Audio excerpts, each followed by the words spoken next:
What's going on, guys? How's everyone doing? This iPhone is on iOS 15.8.4, which is the latest iOS version for it. And in this video, I'm going to show you guys how to downgrade some of your older devices back to legacy firmwares. The best part is you don't need any SHSH blobs. This iPhone is now on iOS 11.0.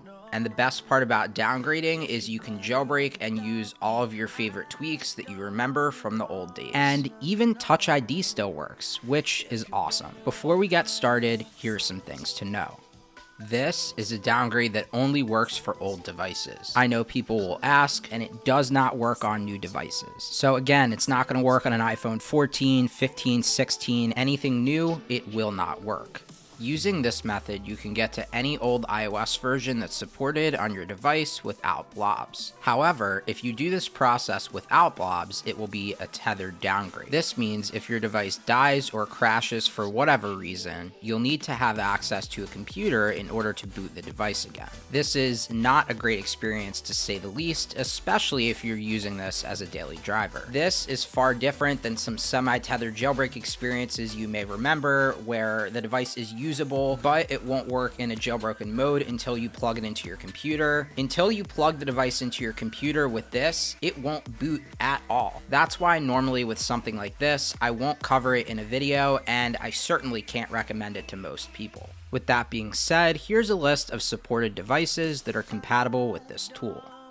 It works on all A9 through A10X devices. So that means the iPhone 6S and 6S Plus, the iPhone 7 and 7 Plus, the iPhone SE first generation, the iPad Pro 12.9 inch first gen, the iPad Pro 9.7 inch, the iPad Pro 10.5 inch, the iPad Pro 12.9 inch second gen, the iPad 5th gen, 6th gen, and 7th gen, and the iPod Touch 7th generation. Support for A7 and A8 devices, including the Apple TV, may be added at a later date. This method will let you downgrade to any iOS version that was available for these supported devices. The other moderately annoying thing, which I'll touch a little bit more on later, is the fact that on certain devices on iOS 9, the activation will just completely fail. If you're trying to activate the device and set it up, you'll just get activation errors and it won't let you into the device. So if you're going to go through this entire process, please just stay away from trying this on iOS 9 because it's probably going to give you a bunch of activation errors. Unless you knew to save SHSH blobs years ago, you'll be restricted to a tethered downgrade only with this process. There's a separate process to downgrade to iOS versions untethered, but you'll have to have those blobs saved from years ago.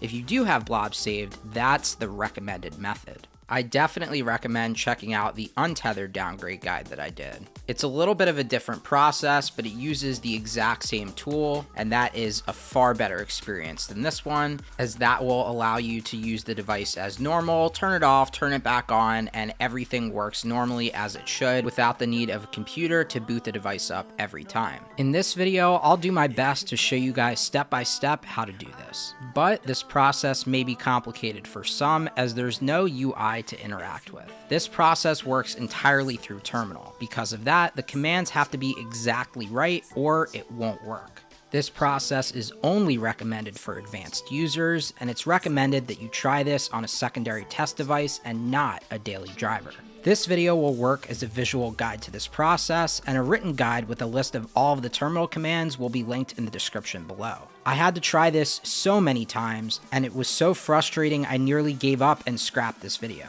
It may fail for a number of different reasons, ranging from IPSW files being corrupted to general bugs and issues. Just keep at it if you can't figure it out and try different firmware combinations. With all that being said, let's get started. Go to the link in the description below to download the downgrade tool.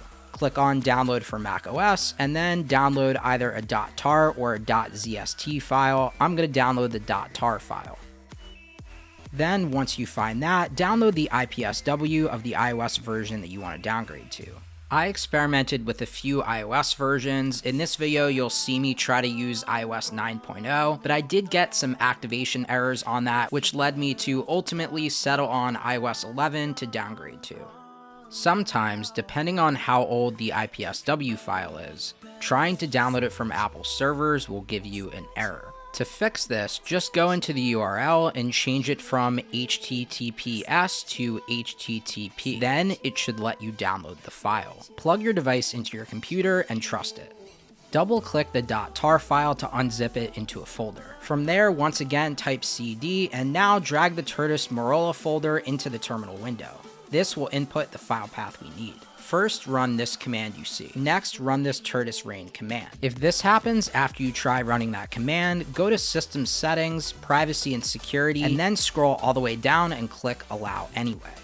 Now try running that command again, and if this pops up, click Open Anyway and type in your password. Then put your device into DFU mode. If you're not sure how to do that, the tool will actually walk you through it. From there, the tool should put your device into Pwn DFU mode.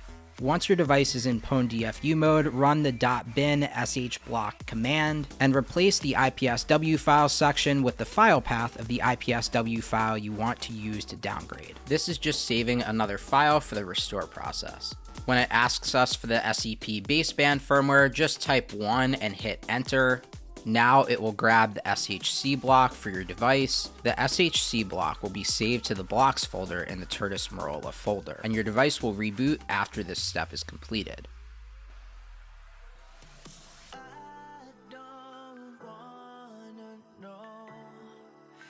Now re-enter DFU mode on your device.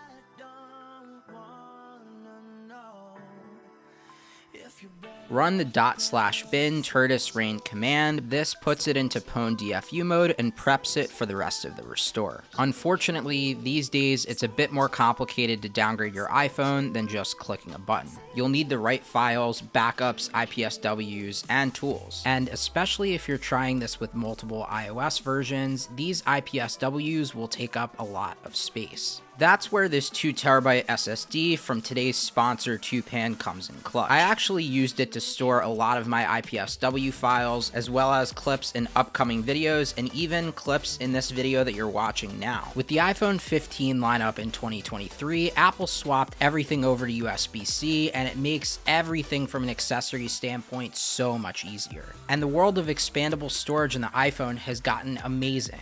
If you've ever gotten that error on old iPhones that you have no space left to record any pictures or videos, well, this SSD gives you the ability to record directly onto it, so that error is a thing of the past. Not only can you use this for pictures and videos, but you can also use this for bigger file transfers as well. Here's how I actually used it during this downgrade process. One of the IPSWs I needed was for 12.1, so I'm going to download that, and then I want to download a bunch more IPSWs just to cover any potential versions that I want to downgrade to. Now that I have all of the IPSWs locally downloaded, I'm going to go ahead and just move them over to the Twopan SSD, and you could see to transfer 14 gigabytes, it's a little bit under 2 minutes. When the SSD is connected, it'll tell you things like the SSD capacity, the reading speed, the temperature, and the writing speed, and that's pretty cool data to have. And once that finishes, we can go into the Twopan SSD drive. Here are some of the IPSW files I just transferred over. Using one of the included USB-C cables, you can also attach the SSD via MagSafe to the back of your device, and that's a pretty cool feature. This way, if it's obtrusive, you can just get it out of the way. Now that I have all of my IPSW saved, I'm going to go ahead and plug the SSD into my computer. And you can take any of the IPSW files you downloaded or any footage that you took on your iPhone, and you can just transfer it over super easy to your Mac. A mesh carrying pouch also comes in the box, and that's great if you want to travel with it and you don't want it to get scratched. It's amazing that this thing is really 2 terabytes with how small it is. It's super convenient to just throw it in that pouch and put it in your pocket or throw it in a bag, and then you're ready to go. If you're a creator and you're editing on the go, this SSD makes editing so convenient and so awesome. Whether you're a content creator or a photographer or a videographer or somebody that just likes to take pictures and videos in their spare time, you're going to need storage space. And because this thing is so small and so convenient and it connects to your iPhone via USB-C, you can keep a pretty low profile as well, and it looks great. If you want to pick up Twopan's 2 terabyte SSD for your iPhone, go to the Amazon link in the description and use the discount code to get 30% off your purchase. Special thanks to Twopan for sponsoring today's video. Run the command that you see on your screen, however, change the following things. Replace SHC block with the file path of the SHC block you just saved. Replace IPSW file with the file path of the IPSW file for your version. Then just type 1 here and hit enter. After you do that, this is basically just saving the PTE block, which is a vital file that allows you to boot into the iOS version that you're downgrading to.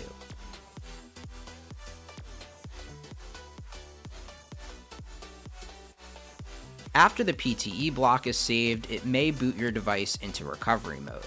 From there, put your device into DFU mode and run the Turdus command. Doing this will put your device into Pwn DFU mode again. After the device is in Pwn DFU mode, run this command and change the following things. Replace PTE block with the file path of the PTE block you just saved. Replace IPSW file with the file path of the IPSW file for your version. When it asks us for the SEP baseband firmware, just type 1 and hit enter. If you want to continue with the erase, please type yes and press enter. So just type yes and press enter. Now, if you did everything right, it will start to restore to the iOS version you want to downgrade to. So at this point, if you've made it this far and it actually works for you, I would pat yourself on the back because this is proving to not be easy if you are a regular user. As I said in the beginning of the video, even for my untethered downgrade guide, for both of these videos, I almost entirely gave up because I ran into so many random issues. In doing this downgrade guide, I tried to downgrade back to iOS 9.0, but in a little bit, you'll actually see I could not get past these activation errors I was having. Now, run the following command you see on your screen. Replace PTE block with the file path of the PTE block you saved earlier. Also, make sure to hold on to that command. You'll need to run the command every time to get the device to boot. I'll probably have to say it a bunch more times in this video, but that last step is extremely important. The device, again, will not boot unless you're able to plug your device into your computer to run that command. And now, finally, it'll boot into the iOS version that you downgraded to. Well, unless you're on the iPhone 6s trying to downgrade to iOS 9. I don't know what's going on with Apple servers, but they actually just straight up turned off the ability to activate and set up your device if you're on iOS 9. And people have actually had issues with trying to set up an iPhone 6s right out of the box because they're getting activation errors. Anyway, going through the setup process, you can see it prompts me to set up Touch ID, and I can do that, and it works, which means SEP works. And with downgrades these days, that's actually fairly uncommon. A lot of times you'd have to actually sacrifice the ability to use Touch ID or Face ID if you decided to downgrade to an older iOS version. Anyway, I'm gonna skip through the rest of these settings, and let's tap Get Started. And here we go. We're now on iOS 11. Unlocking the device with Touch ID and going into Settings, General, and About, you can see it says iOS 11.0.